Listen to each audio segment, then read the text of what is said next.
हजरत ईसा अलैहिस्सलाम के आसमान पर जिंदा उठा लिए जाने के बाद ईसाइयों का हाल बेहद खराब और निहायत अबतर हो गया। लोग बुत परस्ती करने लगे और दूसरों को भी बुत परस्ती पर मजबूर करने लगे। खुसूसन उनका एक बादशाह दकियानोस तो इस कदर जालिम था कि जो शख्स बुत परस्ती से इनकार करता था ये उसको कत्ल कर डालता था।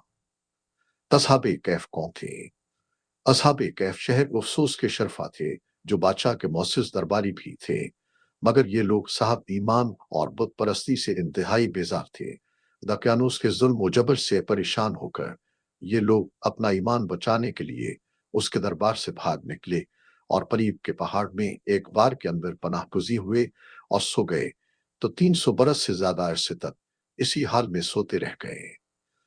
दकियानोस ने जब उन लोगों को तलाश कराया और उसको मालूम हुआ कि ये लोग गार के अंदर हैं, तो वो बेहद नाराज हुआ और फर ग़ज़ो ग़ज़ब में ये हुक्म दे दिया कि गार को एक संगीन दीवार को उठाकर बंद कर दिया जाए ताकि ये लोग उसी में रहकर मर जाएं और वही गार उन लोगों की कब्र बन जाए।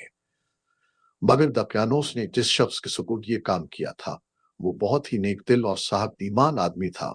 उसने असहाब के कहफ के नाम, उनकी तादाद और उनका पूरा वाक़या एक तख्ती पर कंधा कराकर तांबे के संदूक के अंदर रखकर दीवार की बुनियाद में रख दिया और इसी तरह की एक तख्ती शाही खजाना में भी महफूज करा दी। कुछ दिनों के बाद दकियानोस बादशाह मर गया और सल्तनती बदलती रहीं यहाँ तक कि एक नेक दिल और इंसाफ परवर बादशाह जिसका नाम बैदरूस था तख्त नशीन हवा, जिसने 68 साल तक बहुत शान व शौकत के साथ हुकूमत की। उसके दौर में मजहबी फिरकाबंदी शुरू हो गई और बाज लोग मरने के बाद उठने और क़यामत का इनकार करने लगे। कौम का यह हाल देखकर बादशाह रंजो गम में डूब गया और वो तन्हाई में एक मकान के अंदर बंद होकर खुदावंद कुदूस अज़्ज़वजल के दरबार में नहायत बेकरारी के साथ गिरफ्तारी करके दुआएं मांगने लगा कि या अल्लाह अज़्ज़वजल कोई ऐसी निशानी जाहिर फरमा दे ताकि लोगों को मरने के बाद जिंदा होकर उठने और क़यामत का यकीन हो जाए।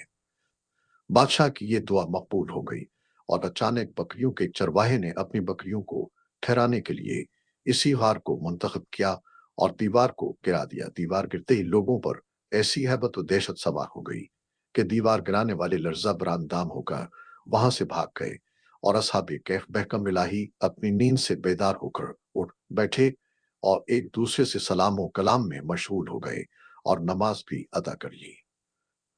जब उन लोगों को भूख लगी तो उन लोगों ने अपने एक साथी यमलिखा से कहा कि तुम बाजार जाकर कुछ खाना लाओ और निहायत खामोशी से ये भी मालूम करो कि दकियानूस हम लोगों के बारे में क्या इरादा रखता है। यमलिखा गार से निकलकर बाजार गए और ये देखकर हैरान रह गए कि शहर में हर तरफ इस्लाम का चर्चा है और लोग एलानिया हजरत ईसा अलैहिस्सलाम का कलमा पढ़ रहे हैं। यमलीखा ये मंजर देखकर बहम हैरत हो गए कि इलाही ये माजा क्या है। इस शहर में तो ईमान व इस्लाम का नाम लेना भी जुर्म था, आज ये इनकलाब कहाँ से और क्यों करा गया। फिर ये एक नानबाई की दुकान पर खाना लेने गए और दकियानूसी जमाने का रुपया दुकानदार को दिया जिसका चलन बंद हो चुका था, बल्कि कोई इस सिक्का का देखने वाला भी बाकी नहीं रह गया था। दुकानदार को शुबा हुआ कि शायद इस शख्स को कोई पुराना खजाना मिल गया है। चनाचा दुकानदार ने उनको हुक्काम के सुपुर्द कर दिया और हुक्काम ने उनसे खजाने के बारे में पूछ कुछ शुरू कर दी और कहा कि बताओ खजाना कहाँ है। इमली खान ने कहा कि कोई खजाना नहीं है, ये हमारा ही रुपया है। हुक्काम ने कहा कि हम किस तरह मान लें कि रुपया तुम्हारा है। यह सिक्का 300 बरस पुराना है और बरसों गुजर गए कि इस सिक्का का चलन बंद हो गया और तुम अभी जवान हो, लिहाजा साफ साफ बताओ कि अब हल हो जाए। ये सुनकर यमलिखा ने कहा कि तुम लोग ये बताओ कि दकियानूस बादशाह का क्या हाल है। हुक्काम ने कहा कि आज हुए जमीन पर इस नाम का कोई बादशाह नहीं है। हाँ, सैकड़ों बरस गुजरे कि इस नाम का एक बेईमान बादशाह गुजरा है जो बुत परस्त था। यमलिखा ने कहा कि अभी कुल ही तो हम लोग इसके खौफ से अपने ईमान और जान को बचाकर भागे हैं। मेरे साथी करीब ही के एक गार में मौजूद हैं, तुम लोग मेरे साथ चलो, मैं तुम लोगों को उनसे मिला दूं। चनाचा हुकाम और अमैदीन शहर कसीर तादाद में उस गार के पास पहुंचे। असहाब से कैफ यमलिखा के इंतजार में थे। जब उनकी वापसी में देर हुई तो उन लोगों ने यह ख्याल कर लिया कि शायद यमलिखा गिरफ्तार हो गए और जब गार के मुंह पर बहुत से आदमियों का शोर हुआ। उन लोगों ने सुना तो समझ बैठे कि गालिबन दकियानूस की फौज हमारी गिरफ्तारी के लिए आन पहुंची है।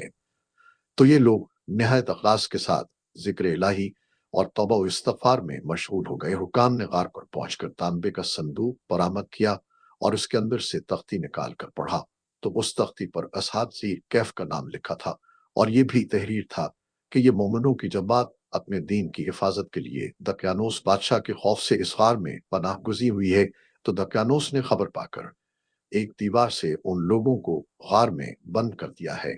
हम ये हाल इसलिए लिखते हैं कि जब कभी भी ये गार खुले तो लोग असहाब कैफ के हाल पर मतला हो जाएं।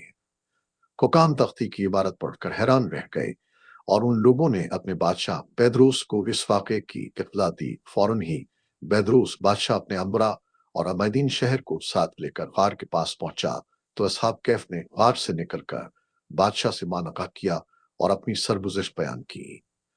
बदरूस बादशाह सजदा में गिरकर खुदाबंद कुदूस का शुक्र अदा करने लगा कि मेरी दुआ कबूल हो गई और अल्लाह ताला ने ऐसी निशानी जाहिर कर दी जिससे मौत के बाद जिंदा होकर उठने का हर शख्स को यकीन हो गया। असहाब ज़ीर कैफ बादशाह को दुआएं देने लगे कि अल्लाह ताला तेरी बादशाही की हिफाजत फरमाए, अब हम तुम्हें अल्लाह के सुपुर्द करते हैं। फिर असहाब कहफ ने अस्सलाम वालेकुम कहा और गार के अंदर चले गए और सो गए और इसी हालत में अल्लाह ताला ने उन लोगों को वफात दे दी। बादशाह बेदरोस ने साल की लकड़ी का संदूक बनवाकर असहाब कैफ की मुकद्दस लाशों को इसमें रखवा दिया और अल्लाह ताला ने असहाब ज़ीर कैफ का ऐसा रूप लोगों के दिलों में पैदा कर दिया कि किसी की ये मजाल नहीं कि गार के मुंह तक जा सके। इस तरह असहाब ज़ीर कैफ की लाशों की हिफाजत का अल्लाह ताला ने सामान कर दिया। फिर बेदरोस बादशाह ने गार के मुंह पर एक मस्जिद बनवा दी और सालाना एक दिन मुकर्रर कर दिया कि तमाम शहर वाले इस दिन ईद की तरह ज़ियारत के लिए आया करें।